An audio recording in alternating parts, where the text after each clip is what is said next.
તો મિત્રો આજે આપણે જે પેજ છે અને પેજ સેટિંગ પછી આપણે માર્જિન સેટિંગ જેને આપણે ગુજરાતીમાં હાસ્યો કહીએ છીએ અને સૂચક રેખા એટલે કે જે ગાઈડલાઈન છે એનું આપણે સેટઅપ જોવા માંગીએ છીએ અને ઝીરો લોક વિશે પણ આપણે જોવા માંગીએ છીએ. તો જ્યારે પણ આપણે કોઈ પણ પેજની ઉપર પ્રિન્ટિંગ કરવું હોય ત્યારે આ જે પાન પ્રિન્ટિંગ થઈ રહ્યું છે એ અહીંયા આપણને જોવા મળે છે. આ જે બોક્સ જેવું દેખાય છે એ બોક્સ આપણને બતાવે છે કે આટલા જે બોક્સની અંદર જે વસ્તુ છે એ આપણી પ્રિન્ટિંગમાં આવશે અને આ જે બહારનો એરિયા છે બધો પેસ્ટિંગ એરિયા કહેવાય કે જેની અંદર આપણે વસ્તુ બધી ખાલી મૂકી રાખી શકીએ કે જે પ્રિન્ટિંગમાં આપણે નહીં આવે. તો આ પેજની સાઇઝ કઈ છે અને એ આપણે કેટલું મોટું પેજ પ્રિન્ટ થશે એ આપણે જોવા માંગીએ છીએ. તો જેમ કે અહીંયા અત્યારે જોવા માંગીએ છીએ કે એ લેટર સાઇઝ છે અને પેપરની સાઇઝ જે છે એ લેટર છે એટલે કે એ અત્યારે 8.5 ઇંચ બાય 11 ઇંચનું પેપર છે આપણી માટે. તો અહીંયાથી આપણે બદલી શકીએ. આપણે જનરલી જે ઝેરોક્સ વગેરે તમે કરાવવા જાઓ છો ત્યારે જે તમને પેપર આપવામાં આવે છે એ પેપર A4 સાઇઝનું પેપર હોય છે અને એટલા માટે અહીંયાથી આપણે ક્લિક કરીએ અને આપણે અહીંયાથી A4 સાઇઝ અહીંયાથી પેપર લઈ શકીએ. તો આપણે અહીંયાથી A4 સાઇઝ લઈશું તો આ A4 સાઇઝનું પેજ થઈ ગયું છે. અને બીજી એક કોમન સાઇઝ છે અને એ છે A3 સાઇઝની. આ A3 સાઇઝ છે જનરલી તમે જોયું હશે કે આપણે એક મોટું જે પૂર્તિ ન્યૂઝપેપરની અંદર પૂર્તિ વગેરે આવે છે તો એનું જે પાન હોય છે એ આટલું મોટું હોય છે. અહીંયાથી આપણે A3 કે જે તમારે સાઇઝ જોઈતી હોય એ તમે સાઇઝ કરી શકો. તો તમે અહીંયાથી A4 સાઇઝ કરી શકો અને A4 સાઇઝ કર્યા પછી તમારે એ જોવાનું રહેશે કે તમારે આમ ઊભા પેજની અંદર પ્રિન્ટ કરવું છે કે આડા પેજની અંદર કરવું છે. જો તમારે ઊભા પેજની અંદર કરવું હોય તો તમારે આ પોર્ટ્રેટ ચાલુ રાખવાની જરૂર પડશે અને જો તમારે આડા પેજમાં કરવાની ઈચ્છા હોય તો પછી તમારે લેન્ડસ્કેપ કરી દેશો તો તમારું પેજ જે છે એ આડું પેજ થઈ જશે અને બધી વસ્તુ આડા પેજની ઉપર પ્રિન્ટ થશે. ત્યાર પછી આપણે બીજી વસ્તુ જોવાની છે અને છે યુનિટ કે આપણે કઈ રીતે ગણતરી કરી છે. એટલે કે આ 8.26 છે એ અત્યારે ઇંચની અંદર છે.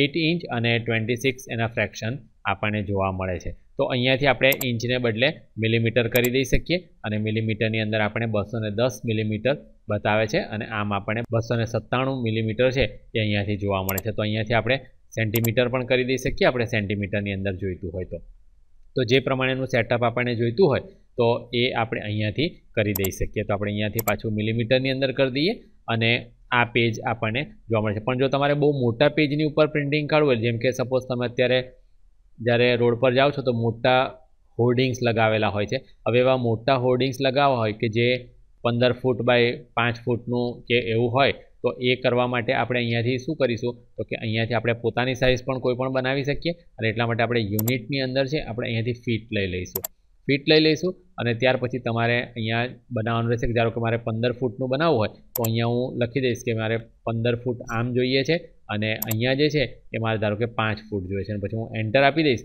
તો મને જોવા મળશે કે એક મોટું અહીંયા પેજ જોવા મળે છે અને આટલું મોટું અહીંયા મને બોક્સ જોવા મળે છે. હવે આ જે બોક્સ છે એ તમે જો કંઈ વસ્તુ લખશો અહીંયા તો તમને ખબર પડશે કે એકદમ ઝીણી લખાશે.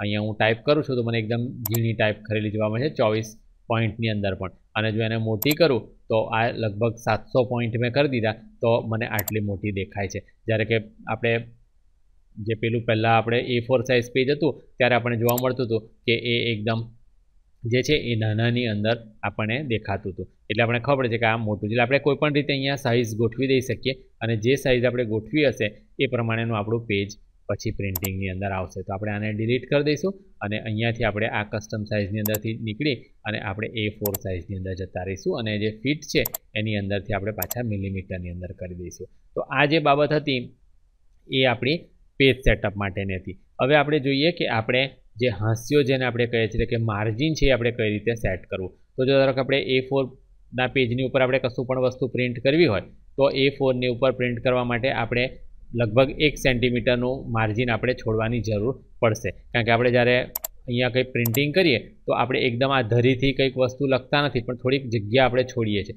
એ થોડીક જગ્યા જે છોડીએ છીએ એને આપણે ગુજરાતીમાં હાસ્યો કહીએ છીએ અથવા ઇંગ્લિશની અંદર આપણે એને માર્જિન છે એ કહીએ છીએ. તો એ માર્જિન લાવવા માટે આપણે કેવી રીતે લાવી શકીએ તો હું પહેલાં પિક ટૂલ સિલેક્ટ રાખીશ અને ત્યાર પછી હું આ જે રૂલર લાઇન છે એ રૂલર લાઇન પર ડબલ ક્લિક આપીશ. હવે જો તમને અહીંથી રૂલર લાઇન ના દેખાતી હોય તો તમે વ્યૂની અંદર જઈ અને અહીંયાથી આ ટિક માર્ક કરી દઈ શકો. અત્યારે જો આ ટિક માર્ક કાઢી નાખીશ તો મને જોવા મળે છે કે બે બાજુની રૂલર લાઇન છે એ મને દેખાતી બંધ થઈ ગઈ છે. જો મને આવી દેખાતી ના હોય રૂલર લાઇન તો હું પહેલાં વ્યૂમાં જઈ અને રૂલર લાઇન ચાલુ કરીશ એટલે રૂલર લાઇન મને દેખાશે અને એ બતાવશે કે આ મિલીમીટરની અંદર છે. તો એને અહીંયાથી આમ ડાયરેક્ટલી ડબલ ક્લિક આપી અને પણ આ ઓપ્શન મેનુ ચાલુ કરી શકું, અથવા તો અહીંથી એને કેન્સલ કરું છું, અથવા તો આ જે બટન અહીંયા જોવા મળે છે ઓપ્શન બટન એને ક્લિક આપી અને પણ હું આ લાવી શકું કે જેની અંદર આપણે પછી પાછળથી આ ગાઈડલાઇન અને પ્રીસેટ ઓપન કરવાનું રહેશે. તો હું પહેલાં અહીંયા ડાયરેક્ટલી ડબલ ક્લિક આપી અને આને ઓપન કરું છું અને ત્યાર પછી મારે આ જે ડોક્યુમેન્ટ છે ડોક્યુમેન્ટની અંદર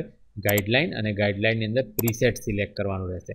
જો હું પ્રીસેટ સિલેક્ટ કરીશ તો અહીંયા મને જોવા મળે છે 1 સેન્ટીમીટર માર્જિન. તો હું 1 સેન્ટીમીટર માર્જિન અહીંયાથી સિલેક્ટ કરી લઈશ અને ઓકે કરી દઈશ. એટલે મને તરત અહીંયા લાઇન દેખાવી જોઈતી હતી પણ અહીંયા લાઇન એટલા માટે મને ના દેખાઈ કારણ કે મારું આ જે પેજ હતું એ અલગ એની આ જે મલ્ટિપલ એ છે એની અંદર છે. એટલે મારે આ સિંગલ ઓલ પેજની અંદર પહેલાં લાવી દેવાનું રહેશે. આ કેમ આવું થાય છે હું તમને સમજાવું છું પછી. અને એટલા માટે આપણે પહેલાં આને તો અત્યારે જો મેં આ સાઈડનું આપણે એ કરી દીધું તો તરત જ આપણને અહીંયા દેખાતું થઈ ગયું કે હવે આપણે પેજની અંદર આપણને જોવા મળે છે. આખો વિડીયો જોવા માટે મફતશીખો.com માંથી પેકેજ ખરીદો.